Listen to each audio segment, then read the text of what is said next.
Now on KOAM News at 9 on Fox 14, the Supreme Court handing down a split decision in a pair of closely watched vaccine mandate cases. Also, Joplin schools become the latest district to cancel classes because of illness.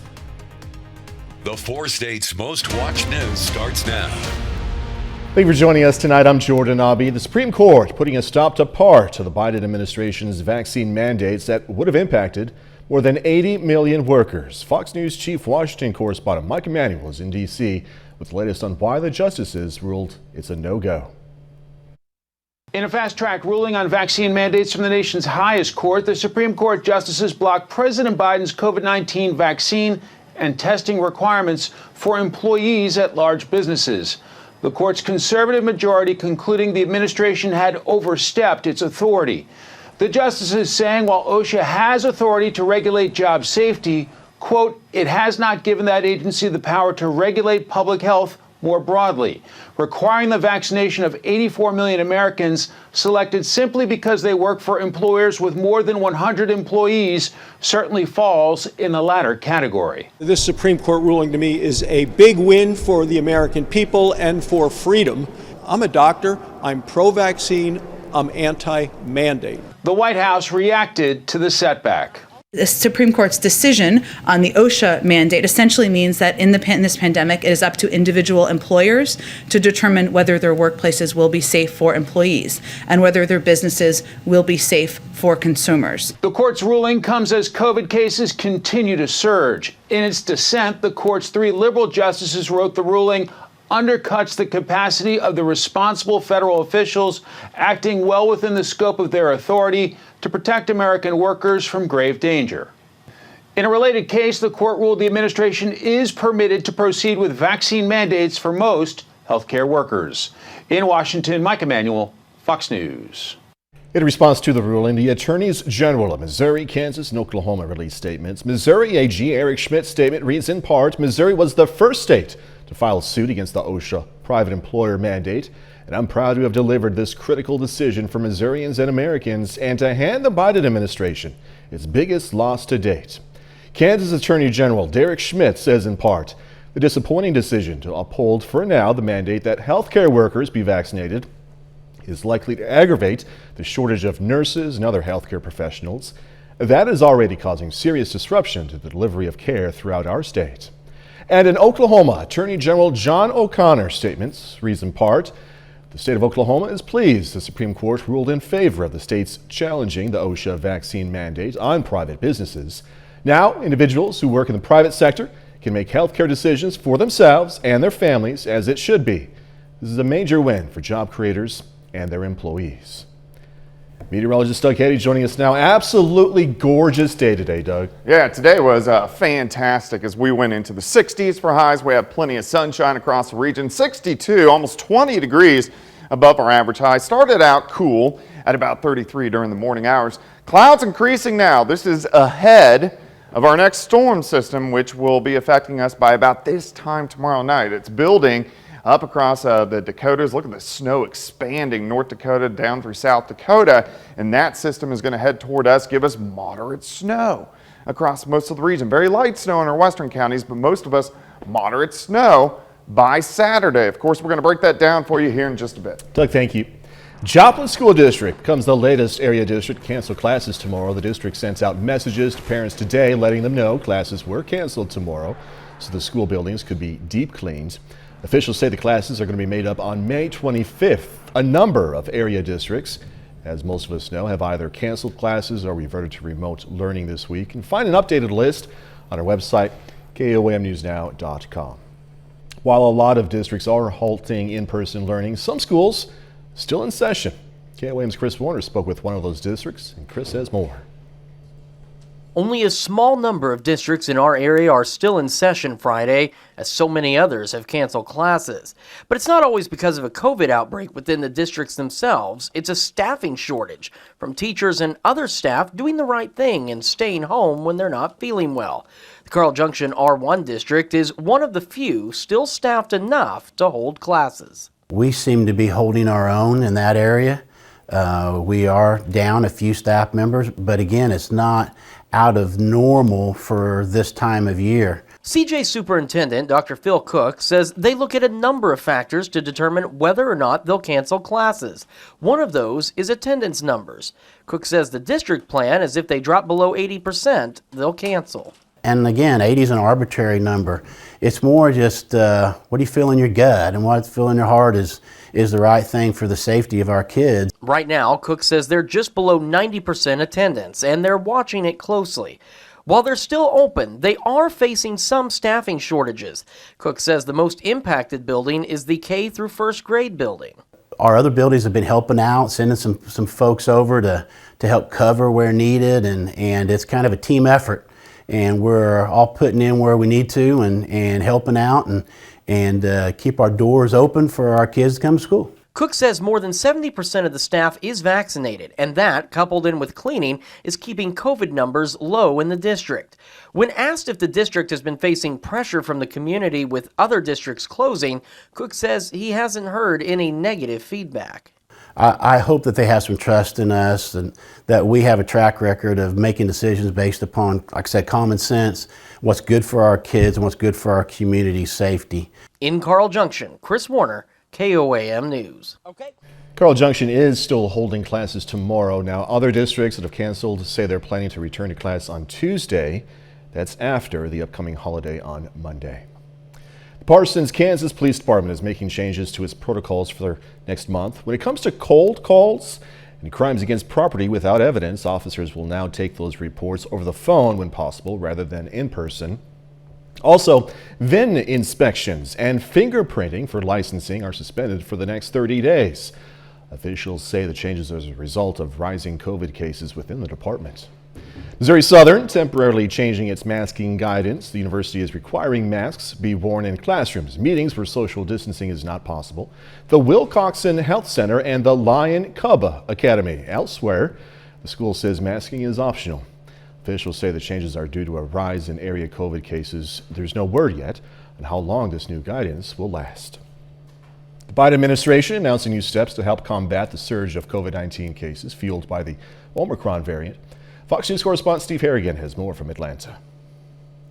As the Omicron variant continues to surge across the country, President Biden announces new steps his administration is taking to deal with the spike in cases. The president announcing he is doubling his plan to distribute 500 million rapid at-home COVID-19 tests to Americans. A federal website is set to be launched next week where Americans can get these tests delivered for free. I know we're all frustrated as we enter this new year. Omicron variant is causing millions of cases and record hospitalizations. Meanwhile, 1,000 military personnel will be deployed starting next week to hospitals in 6 states where the Omicron variant is surging, leaving hospitals short-staffed as cases among the public and medical workers continue to increase. I was on a call with all the chief medical officers of the hospitals across the state today. They are all crying the same thing. They all need help. President Biden continuing to call this a pandemic of the unvaccinated, saying the outcomes for those who are infected and vaccinated differ drastically from those who have not gotten the vaccine. They're crowding our hospitals, leaving little room for anyone else. The president asking Americans to do their part, and that includes masking up. President Biden saying his administration plans to help in that area by making more high-quality masks available for free. I know we all wish that we could finally be done with wearing masks. I get it.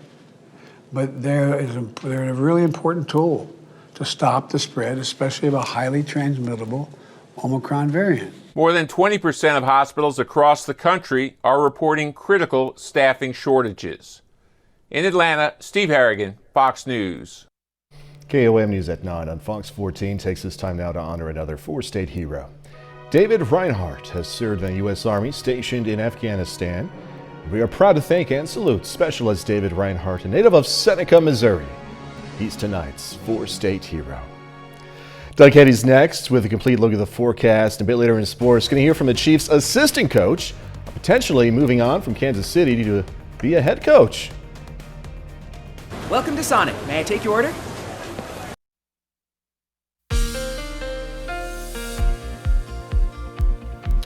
It definitely turned out to be a great day for us today. Temperature is fantastic, lower 60s during the afternoon. Can't beat that.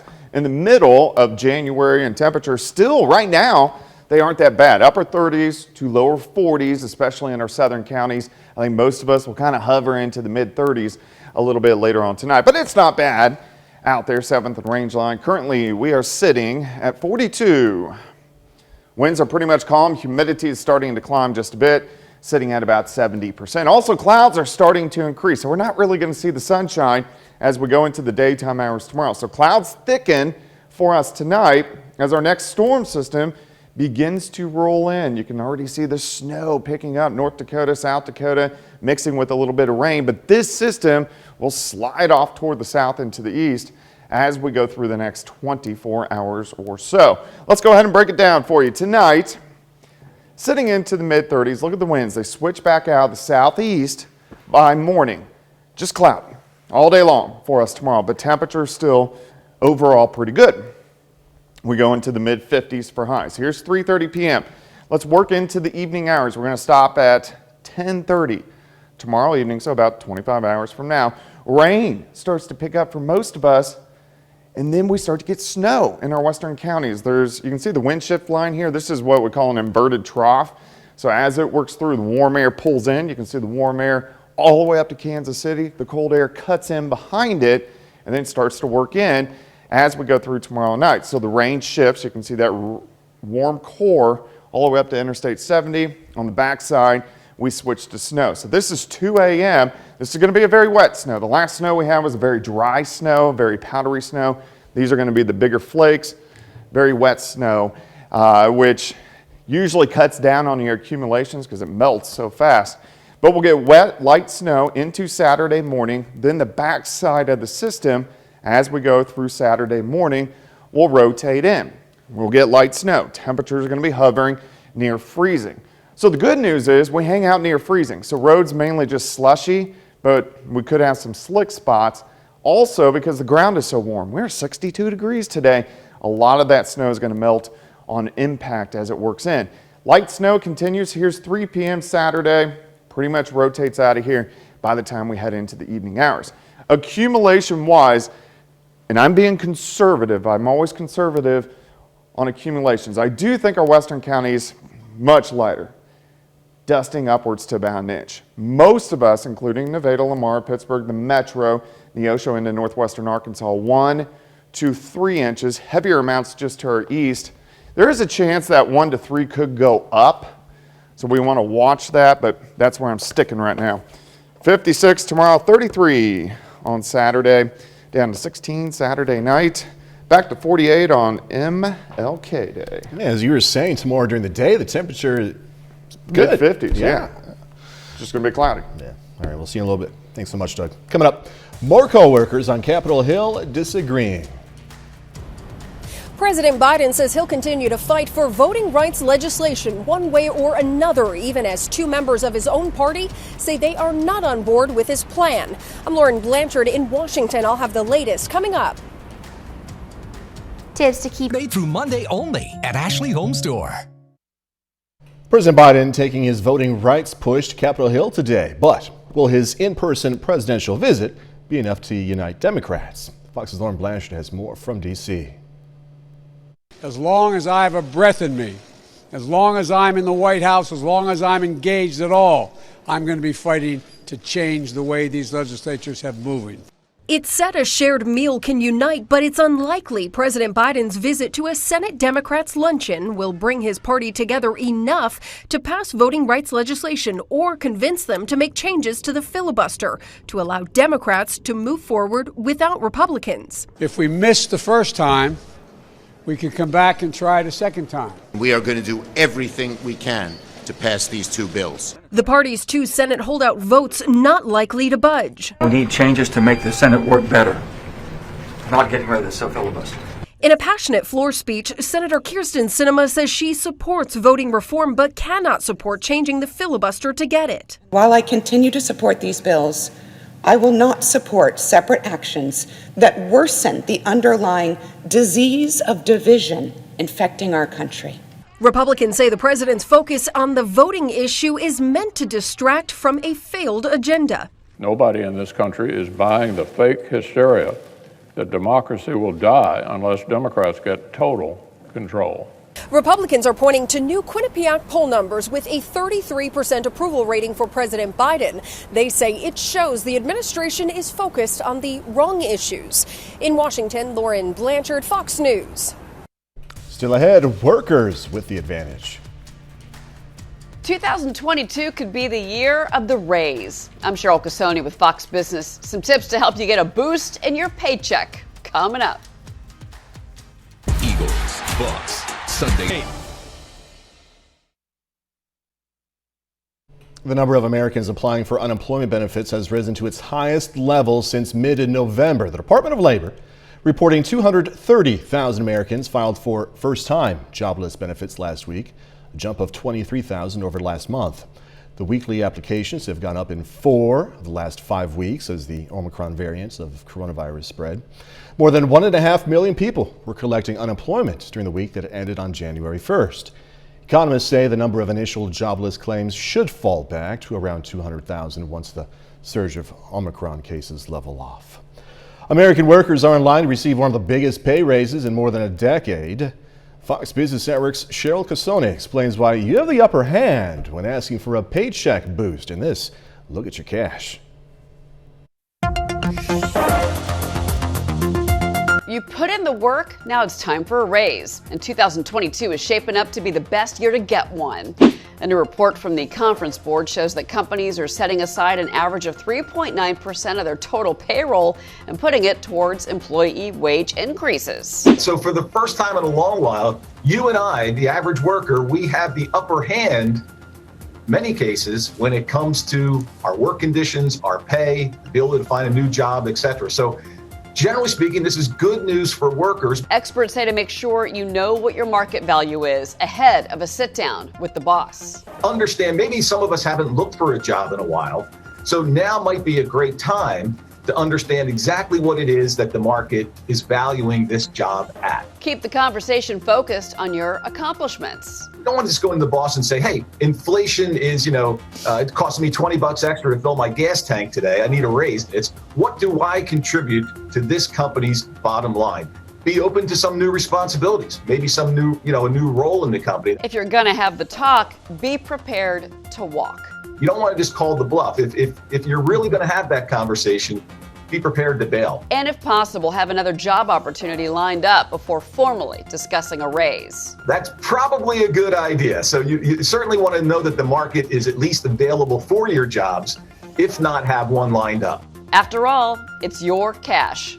Cheryl Casoni, Fox Business. Next, if you ever felt like Lucky Charms and Cinnamon Toast Crunch at the same time for breakfast, well, 2022 is delivering something big. 87 and running. General Mills fusing Lucky Charms and Cinnamon Toast Crunch into one cereal, making cereal lovers' dream a reality. The brand recently released this new limited edition combination of its two popular cereals. General Mills has done something similar in the past with other popular flavors like their Golden Grahams and Cocoa Puffs, or Cinnamon Toast and Vanilla Chex. The company is also bringing back its limited edition Reese's Puffs Bunnies cereal. Whatever that is. Reese's? Let me look at that. Okay.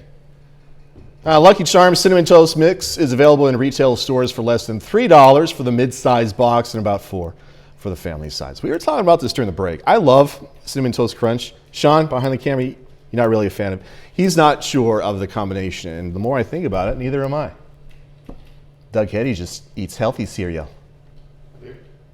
I'm Doug Heddy. 30 more minutes, news, weather, and sports coming away. Going to see how a local brewery is getting creative to help some pets find forever homes. Plus, Prince Andrew stripped of some affiliations and patronages, this amid an ongoing lawsuit.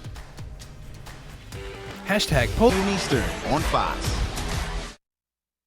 Police in Pittsburgh and the Crawford County Sheriff's Office worked together to arrest a Pittsburgh man leading officers on a chase. Authorities say officers spotted 27-year-old Sage Sprague in a car on East 21st Street.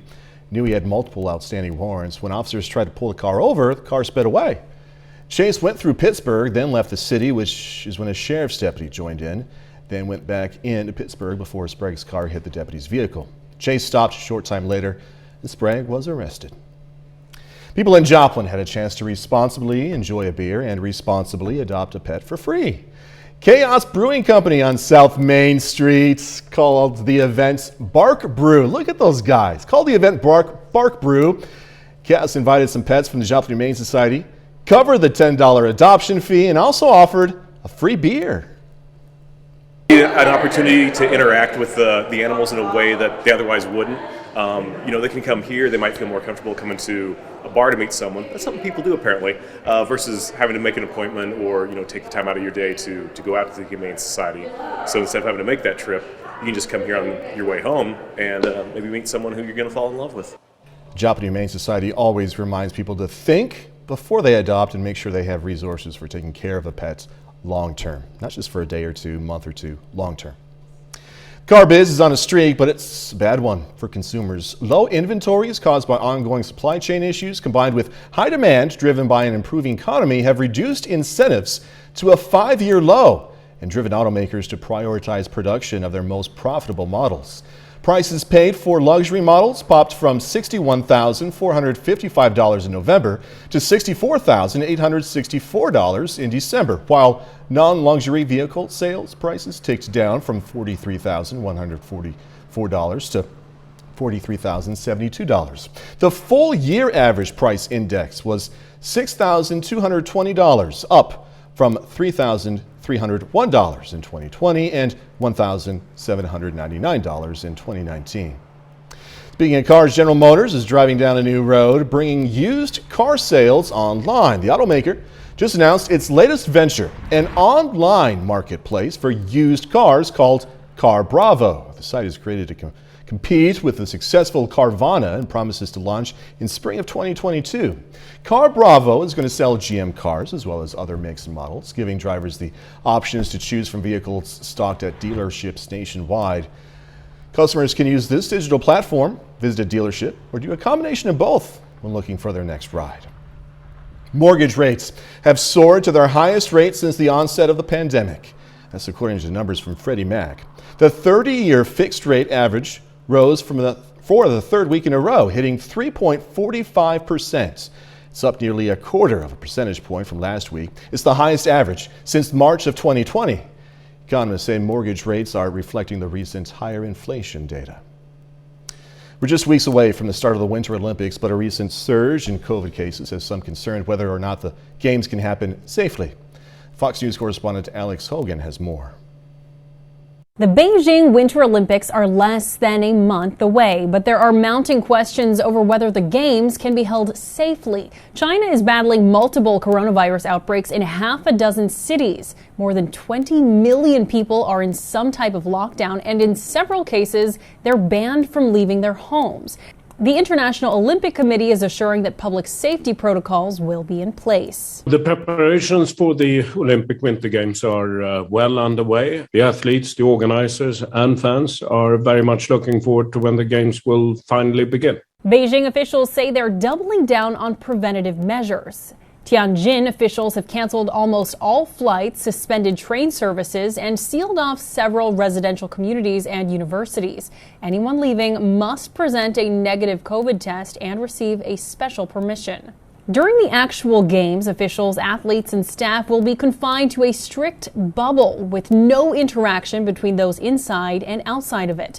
Attendees will travel between hotels and competition venues on designated vehicles. They'll also have their food made electronically and delivered by robots. Beijing organizers and the IOC believe strictly enforcing these measures should prevent the spread of COVID-19. It is really important that those preventive measures are in place for everybody from now to avoid to contract the virus and spoil what is coming up, which is a travel in the next days, in the next weeks. The Winter Olympic Games officially kick off on February 4th. In London, Alex Hogan, Fox News. Buckingham Palace announced on Thursday Prince Andrew has been stripped of his military affiliations and royal patronages per his mother, Queen Elizabeth's approval. The Duke of York will also no longer undertake any public duties as he fights the Virginia Guffey lawsuit as a private citizen. The statement reads, Quote, with the Queen's approval and agreement, the Duke of York's military affiliations and royal patronages have been returned to the Queen. The Duke of York will continue not to undertake any public duties and is defending this case as a private citizen. Prince Andrew, being sued by Guthrie, will face a civil trial in the United States. Guthrie claims the British royal family member abused her when she was 17. Andrew maintains he has no recollection of meeting her. A bit later, the ongoing mission to help solve the homeless crisis. More than 500,000 Americans don't have a roof over their heads. I'm Kevin Corp with more on the massive policy changes aimed at combating this crisis. That's coming right up. Recovery is possible.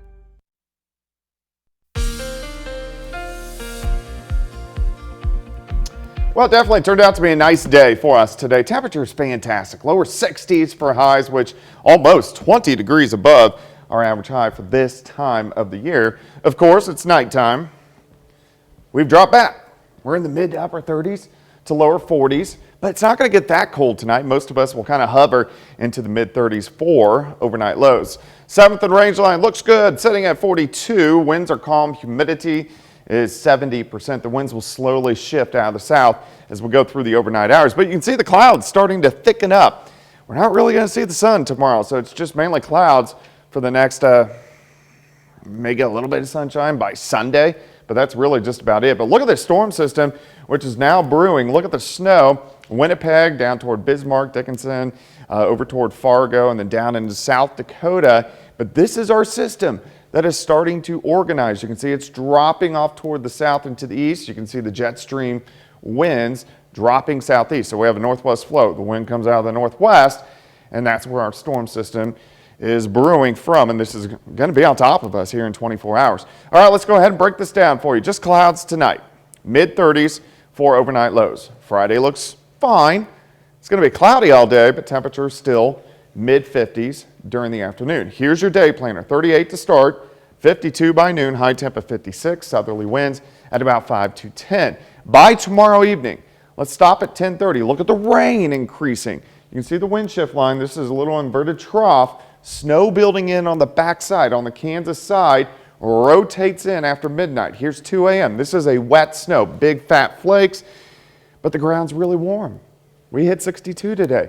Temps are going to be near freezing, so it's really going to have to come down hard to cause a lot of issues on the roadways, but we may get some pockets of moderate to heavy snow.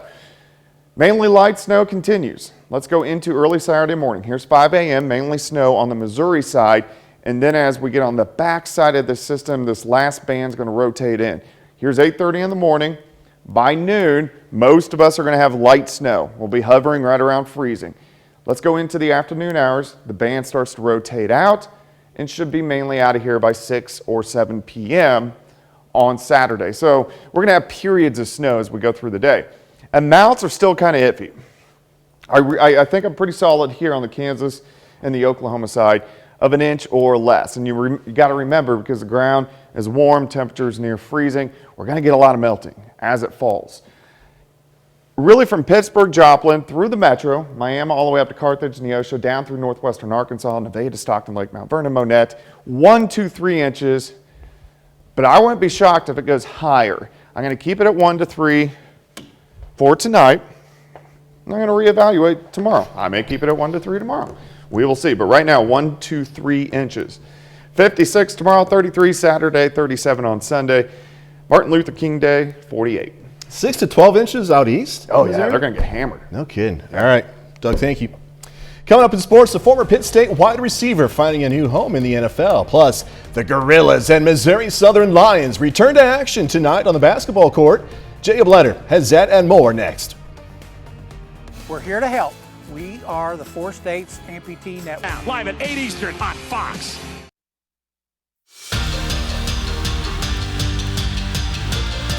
Both Pittsburgh State and Missouri Southern are back on the floor tonight at home in MIAA League play. The Gorillas host a doubleheader this evening against Emporia State. On the women's side, Pitt State trying to avoid a 3-game losing streak and pick up their first win of 2022. First quarter, Tristan Gegg to Corinna Gerber. 25 assists for PSU tonight. Sydney Crane beats the clock here, drains the three to close out the first. 10 points, 8 assists tonight for Crane. Then Aaron Davis, corner three, she scores 12. Right before the break, Gegg hits another triple. It's 46-29, Gorillas at halftime. To the third now, Davis to Gerber, the freshman. Double-double, career-high 19 points with 10 rebounds. Back to Gegg now from long range. She gets 17 and 5. Pitt State rolls by Emporia State 82-56 in their first game in 10 days.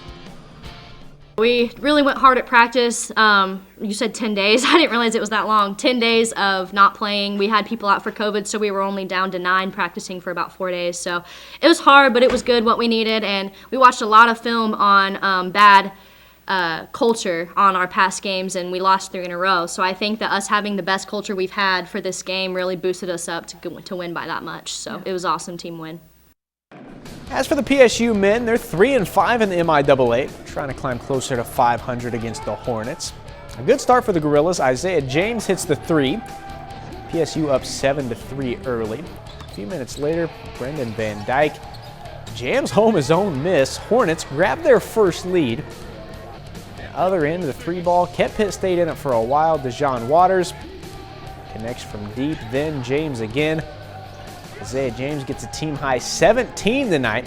Final 3 minutes of the first half, though, that was the key. Trey Buchanan beats the buzzer. Hornets outscore the Gorillas 14-1 in the final 3.5 minutes of the first half. And they don't look back. PSU falls in this one 74-59. The Missouri Southern Lions welcome in the Washburn Ichabods this evening. Now, the Southern women are aiming for back-to-back wins after beating Northeastern State just 2 days ago. Now, the Lions are 8-5. Including a 5-3 mark in the MIAA coming into the night. Southern wins this one 69-50. Haley Grant, nice night with 12 points and 13 rebounds. In the men's game, big one for the Lions against Washburn, aiming for their 3rd straight win. Southern falls tonight though, 87-72. Christian Bundy leads 4 Lions in double figures tonight with 18 points. Well, former Pittsburgh State wide receiver John Brown has a new home in the NFL. The Buccaneers signed the former PSU All-American to their practice squad today. Now Brown, who's been in the league for 8 years, is reunited with head coach Bruce Arians, who was Arizona's head coach when they drafted Brown in the 3rd round in 2014. Now while it's good news for one local standout, unfortunately, not so good news for another. To make room for Brown on the practice squad, the Buccaneers released running back Darwin Thompson today. Thompson is a former NEO Golden Norseman and was a 6th-round pick by the Chiefs in 2019. He is now a free agent. The Kansas City Chiefs kick off the playoffs this weekend. Chiefs host the Steelers on Sunday night in the 1st round. That's kind of a tradition, or at least for the last few years. Chiefs offensive coordinator Eric Bieniemy is a hot name when it comes to open head coaching jobs in the league. There are potentially 8 teams in the market for a new head coach right now. Bieniemy talked about it today and the potential distractions that come with it ahead of the postseason. It's always good to be mentioned. And the thing about it, you don't allow it to become a distraction because first and foremost, I have a job. Second of all, we got a big game this up and coming weekend. And that's the most important thing, to take care of business at hand and to focus on the now.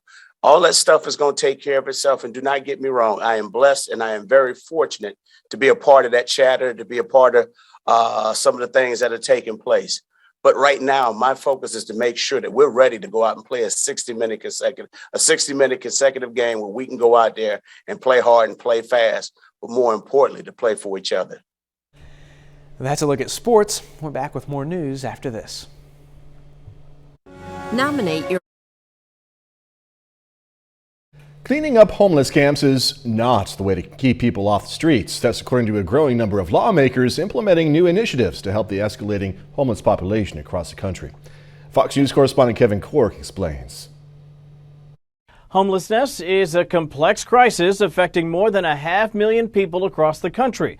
However, 2022 is presenting itself as a fresh start for many states looking to invest billions of collected dollars to transform mental health programs and address the catastrophe that's the lack of affordable housing. We can't get more people housed if there is nowhere to build housing. Washington Governor Jay Inslee wants more than $800 million to create a wider variety of affordable housing options, while expanding treatments for people with behavioral health problems. And in California, Governor Gavin Newsom is designating $14 billion for similar causes. We have strategies for rapid rehousing, for short-term housing, for treatment on demand, and an unprecedented $3 billion commitment to rebuild our behavioral health system. But over in Boston, Massachusetts, some officials are advocating for a slightly different approach, suggesting people might have a better shot at maintaining a permanent roof over their heads if they get help solving the issues that contributed to the homelessness first.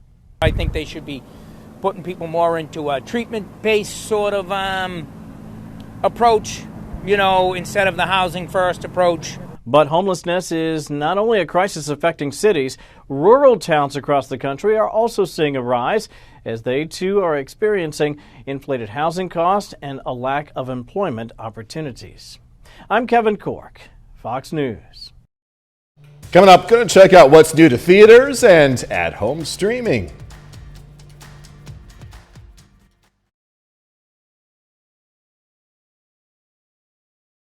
A scary movie series returns, a family-friendly animated franchise concludes, and a hit show continues as a movie. It's all new and releases this week with Fox's Ashley Dvorkin. New releases this week start with the question, do you like scary movies? The Scream franchise takes audiences back to Woodsboro 25 years later for Part 5, where new and legacy characters face another ghost-faced killer. Denzel Washington and Frances McDormand lead a powerful, haunting retelling of a Shakespeare classic with The Tragedy of Macbeth. Directed by Joel Cohen, the film is in theaters and now on Apple TV+. The animated Hotel Transylvania Transformania offers a final adventure in the franchise with Drakenpack discovering an invention switching monsters and humans. He's gonna kill Mickey. 7 seasons later, it's all led up to Ray Donovan the Movie. The story, co-written by star Liev Schreiber with showrunner David Hollander, cuts between past and present, with Mickey on the run and Ray determined to stop him. I thought not caring was a superpower. Netflix has season 3 of Afterlife and the stop-motion animation tale The House. Have you ever heard of a guy named Peacemaker? On HBO Max, James Gunn writes and directs Peacemaker with John Cena back in action as his character from the Suicide Squad, now with a new team trying to save the world. The 8-episode series starts with a 3-part debut. You ever been shot at? No. 3 episodes, 1 twisted ride, kicking off another binge-watching option of the week. In Hollywood, Ashley Dvorkin, Fox News. And that's our time for tonight. Thanks so much for joining us. Going to leave you tonight with video of 5 endangered baby otters recently born at a Germany zoo. Be safe. Do this all again tomorrow. See you then.